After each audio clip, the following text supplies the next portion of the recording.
So it's Wednesday, September 30th, 2020. I'm on a loop called Meldas Marsh. It's a big loop, three kilometers. I don't know what that is, 1.8 miles or something like that. Anyways, I'm just coming up to this beaver dam here. And it's it must be about 11 o'clock in the morning. And it's another beautiful sunny fall day, just warm as can be.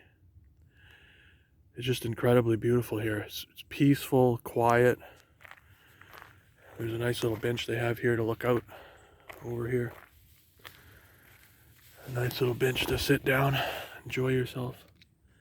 So I walk. This beaver dam is about 3/4 of the way around this loop, and I'm on my third week of walking Wednesday, and I walked the entire loop without stopping. I've walked at a really fast pace, and I'm not even out of breath. My legs don't hurt. My ankles hurt a bit, but other than that, and I got these shoes. These are Merle hiking shoes. I got them at Mark's Warehouse. They were on sale for regularly like 110, but they had some special sale on them, and then they had everything in the store an additional 20% off. So they were like $60 or something. And I gotta say, out of all the shoes I've ever had, this is about the third pair that are actually comfortable and supportive, and so they're really helping me. But listen, it's just quiet. There's not a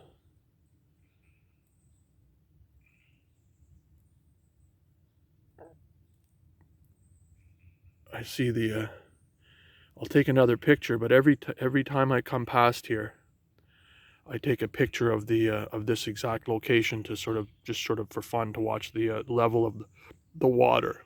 And I'll take another picture today. But the water's way up, way up. It's got to be 6 inches higher than I've ever seen it here, at least at this time of year.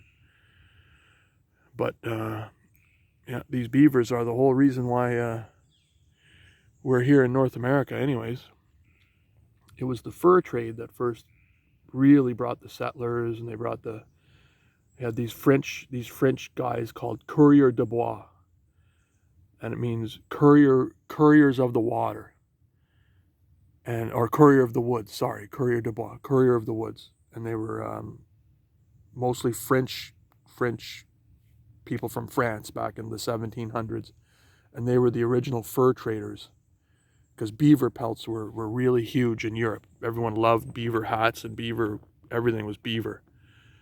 And so Canada had this huge, there was millions upon millions of beavers. Like they just trapped them like nobody's business. Millions of them, and that they were traded in feet, meaning you'd pile the beaver pelts up on top of each other, and when they got to be like 4 feet high, that's when an Indian would come in, and they'd trade for either whiskey or the blankets and different things like that. But that was the first commerce back in North America. But it was the beaver that made everybody push inland from the east through the west. And of course, the geography of North America you can only, when you look at geography and you look at history and you look at things, the only thing you have to trace it back to God's hand, because of even today, the route known as the St. Lawrence Seaway was at one time the St. Lawrence River, before it was dammed and made into huge ocean-going ships traverse it all the way from Manitoba, all the way through the Great Lakes, and then all the way out to the east coast, all the way. And the commerce that permitted, even back then. So the original people were able to push halfway into North America because of the St. Lawrence River. And then you had settlements like Quebec City and Montreal and Toronto, all are along that route. And so that's where this fur trading. Anyways, these beavers, they know I'm here. They've heard me long before I came. They heard me.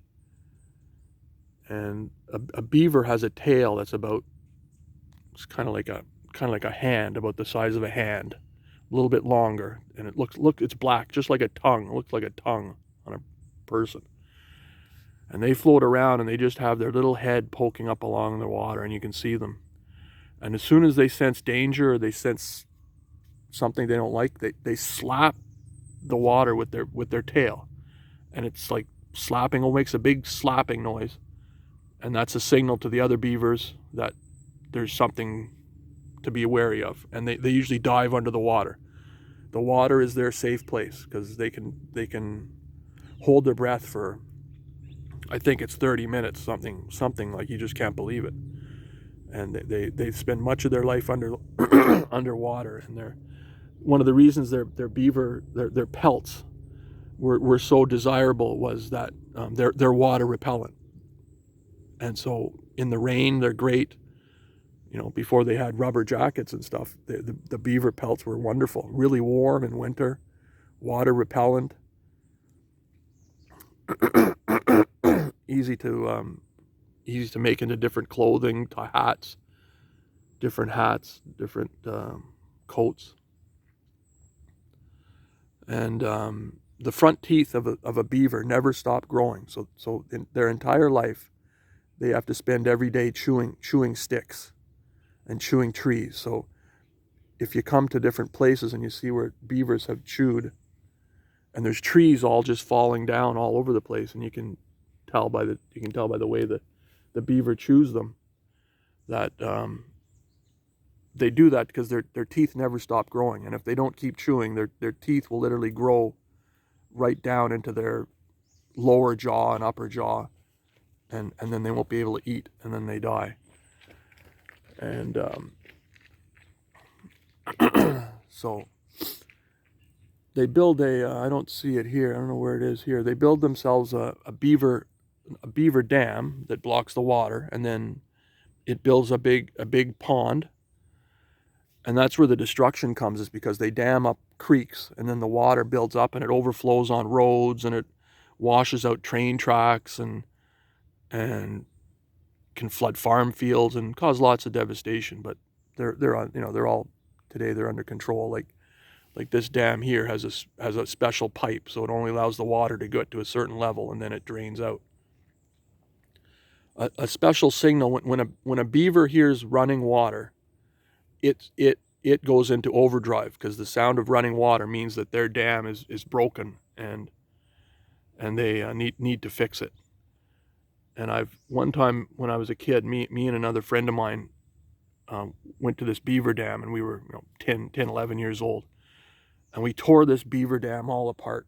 And it was very similar to this, but the part was much bigger. The dam was the pond was probably a mile back, and it was just huge. This beaver dam is way in the middle of the forest, way up near Algonquin Park in Ontario.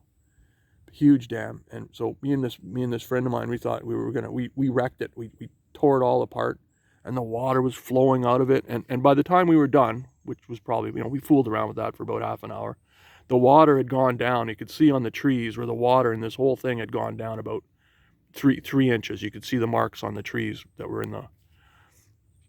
Well, I went back the next day, and the dam was completely repaired. The beavers had gotten to work as soon as we left, and they were probably sitting around watching us. And as soon as we left, they came out of hiding, and they got busy and fixed that dam. And by the next day, it was all fixed. You would never even know that we were there. Just incredible. Yeah. So their pelts are waterproof, water repellent, anyways, and that was one of the main reasons why they were desirable. And their teeth never stop growing. The other thing is they build their hut. They build this big mud. Actually, it's not mud. It's just sticks. They're real professionals at building things. They're like God has given them this special ability to build things with just sticks. And they don't use any mud, because they live in the hut all winter long in Ontario and Quebec and all parts of Canada that freeze.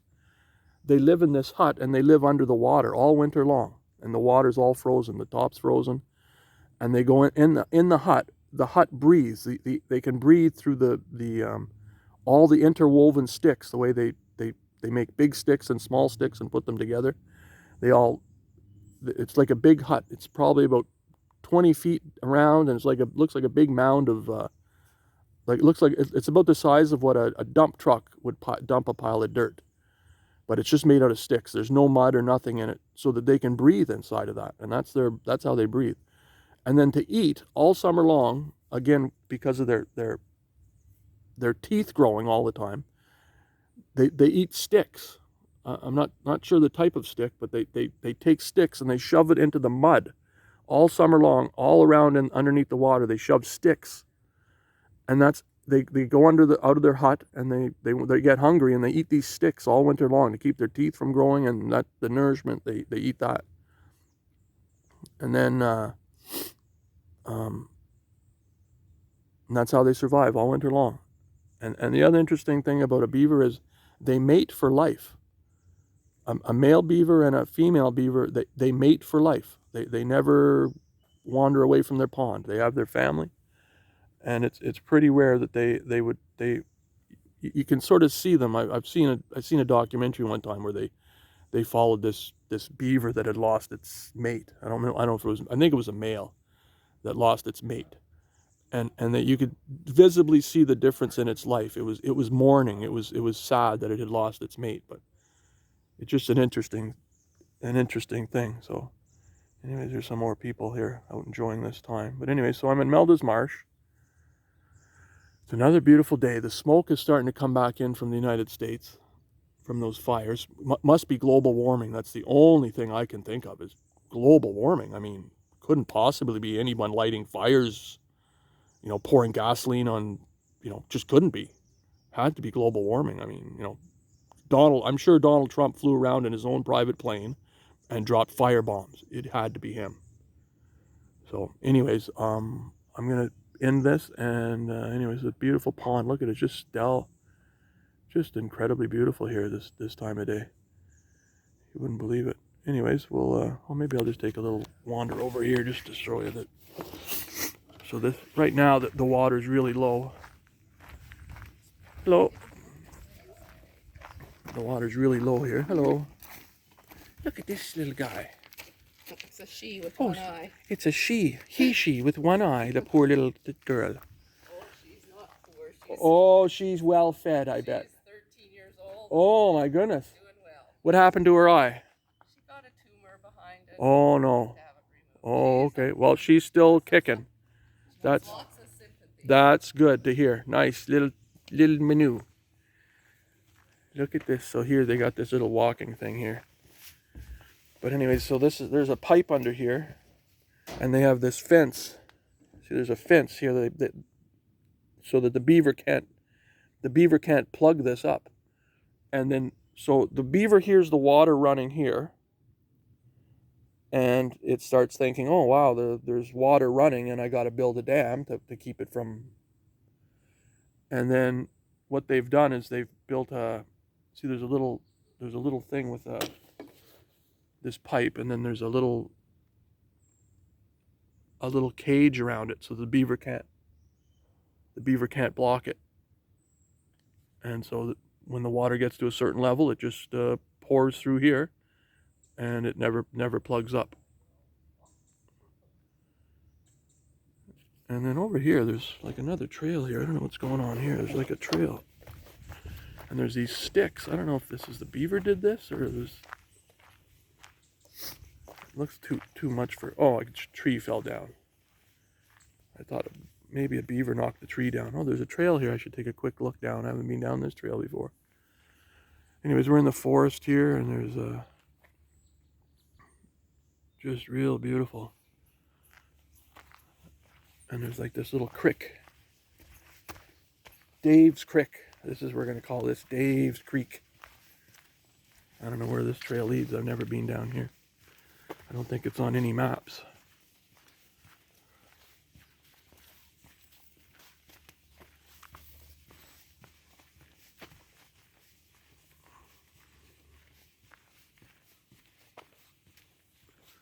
here, oh, I guess we're going into the, it goes this way. I don't know where that goes. And then it goes this way.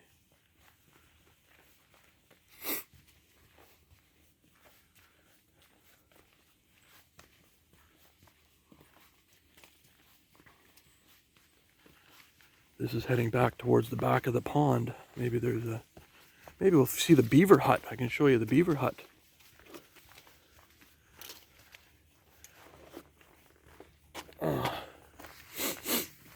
There's all the trails are all covered in spider webs and they get all over you. It's like, it's horrible. Oh, see. Wow, look at this pond here. So the beaver dam, where's my finger here? The beaver dam is right around this little, it's kind of like a little watery round curve there. See, it's all, this is Meldas Marsh. I guess the beaver dam made it a marsh. And here's a, oh, there's a bench here. You could sit on the bench. That's a beaver. A beaver chewed through that. It looks like someone might have done something with an axe here, but the way this is conical, they chew, and then the tree gets to this diameter, and then it's not able to stand anymore, and it just falls down. And so, some of the, I've never seen it, but I've heard stories that beavers are so stupid that they'll stand there and watch the tree fall on top of them, and it'll kill them. It's like, that's people when they want to make fun of Canada. They always say, who in the world would make an animal as stupid as a beaver their national symbol when it just sits there and watches the tree falls on top of them? But in reality, beavers are, you've heard that story, busy as a beaver. Well, they really never rest. They really, really work. They're real creatures of,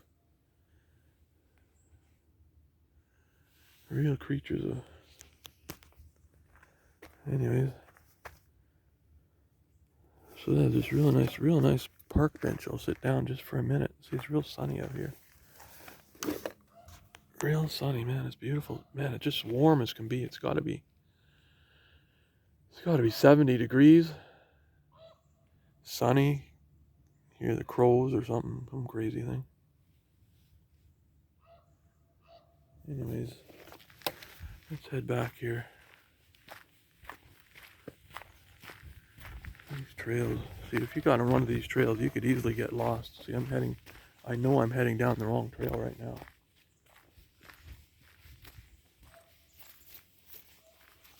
I just picked this trail and I don't know where it goes.